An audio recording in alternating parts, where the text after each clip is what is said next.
In this video, we are going to be folding this Puffy Pine Tree.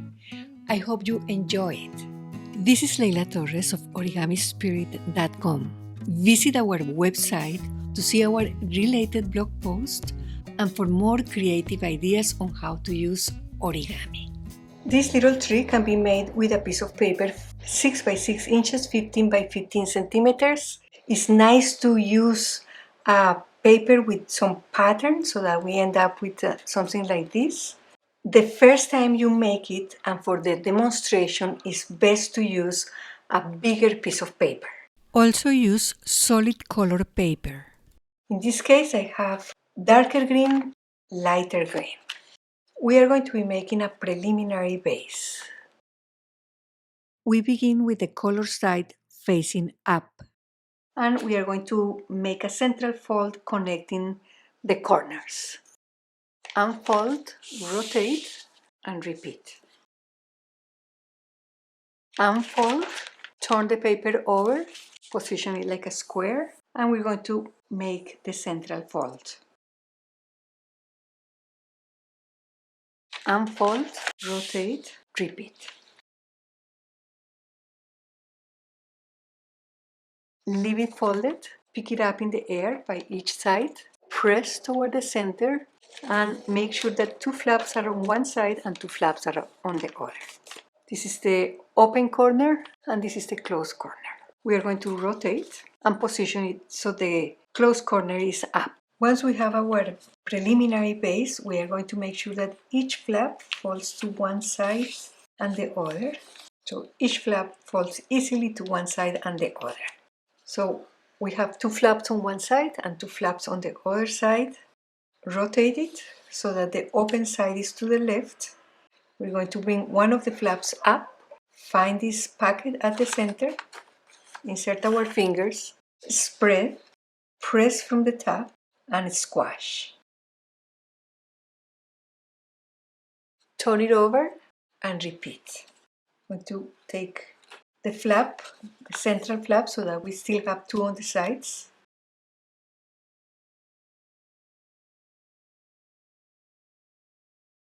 Bring this flap down, raise this flap, and repeat.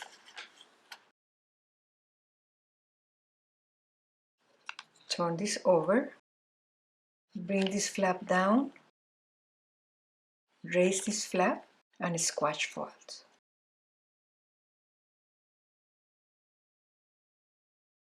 Always making sure that this aligns with this.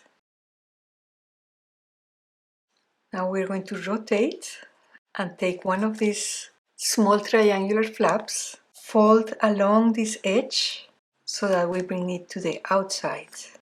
This aligns with the central vertical. Swing it to the left. This in the back, swing it to the right. Take this flap, repeat.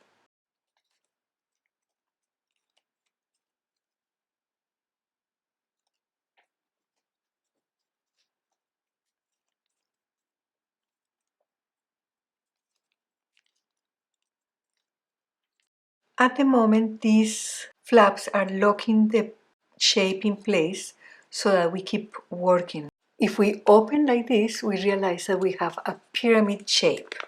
And that's the basic shape of the tree. And we leave this outside to lock while we continue to work and create the actual locks.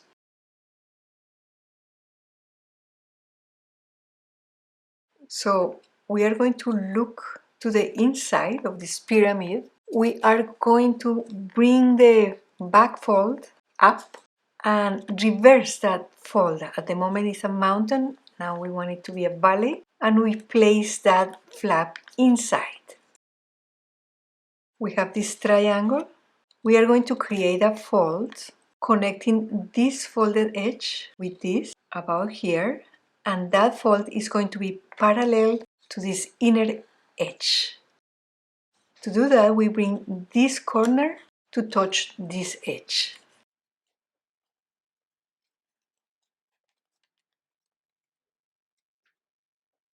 And we set the crease. We have this lower edge here is horizontal, parallel to this. We are going to make a fold along that edge just by bringing this up. Unfold. And then we are going to make a fold coming from this corner on the right to this edge. To do that, we are going to match this edge with this. We can actually leave a little gap there so that we can fold it in easily.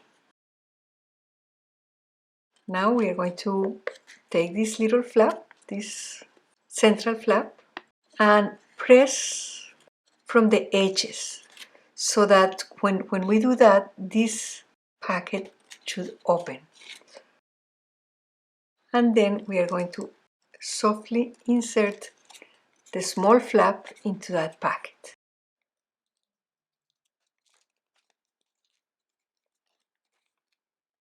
We have this flap here all locked. If we turn this, we realize it's locked, and that's what we want. We're going to rotate and repeat 3 more times.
So we have locked the 4 corners,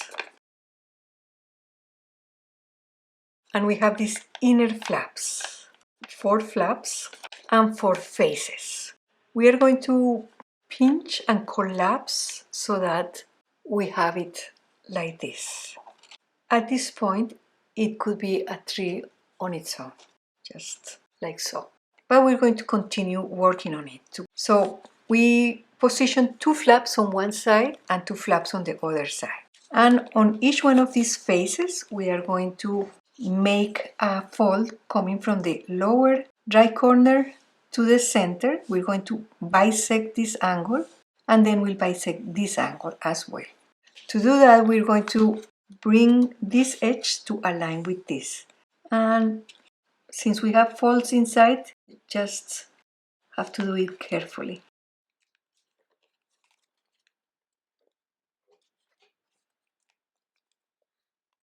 On the other side, press from underneath, make it come up.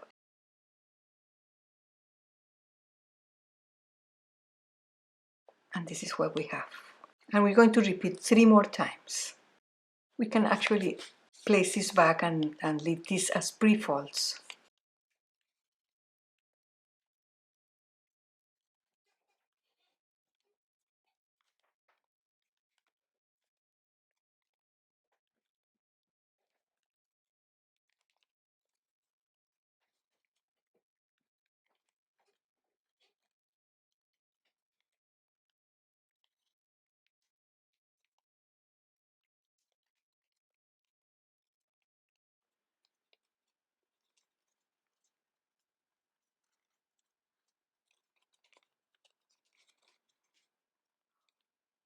So we can go back and do this, lifting the area of the base at the center. And this could be another version of a tree. Now we are going to be making these planes here, these flat areas at the top of the tree. To do that, actually we are going to locate each one of these packets that we have at the edges here. They are close edges, and actually the inside of that is what is going to become flat here at the top. Not this part, but this inner part. So what we want is to insert our fingers and hold from each side and spread it open so that we start teaching the paper that it wants to inflate in this area. We're going to do that all around. This is 1, 2, 3, 4. Second. For the moment we're teaching the paper, we don't worry if it is not perfect yet.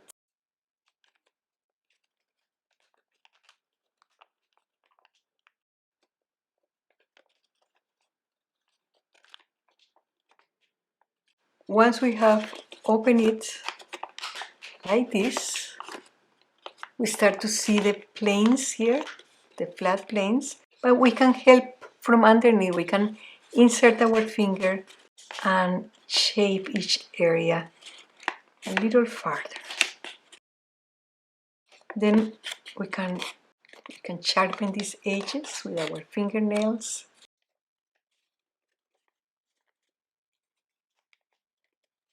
Turn it around as we shape it.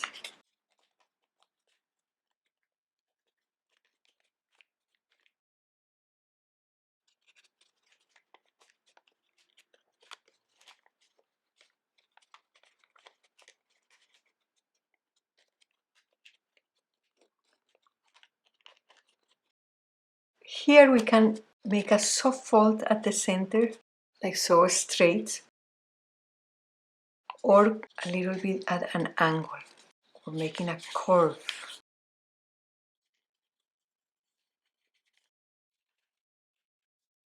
So this is from above, from one side,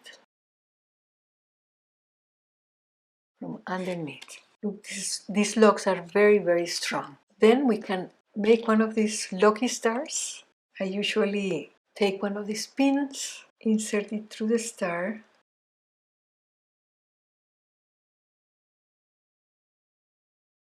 and then apply to the top of the tree.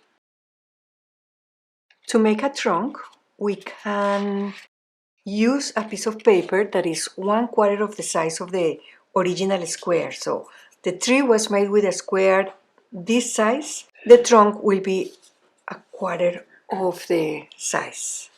So I have it here. In this case, I used tanned paper because it's thicker, a little thicker, but we can do it with cami paper. Turn to the white side, and we're going to make a small hem to taste, just a little bit here, rotate, and actually a smaller one here on this side. And this is just about there, nothing exact. Then I take a marker like this and roll. I roll around a thinner crayon or pencil. And then as we do that, usually one of these ends is going to be a little wider than the other. So we are going to insert the narrow one into the wider one. And this is going to be pretty imperfect, but trunks are not known to be perfect. And then we make sure that reinforce the edge so that the whole edge is flat, and we have our little trunk. So it's just loosely placed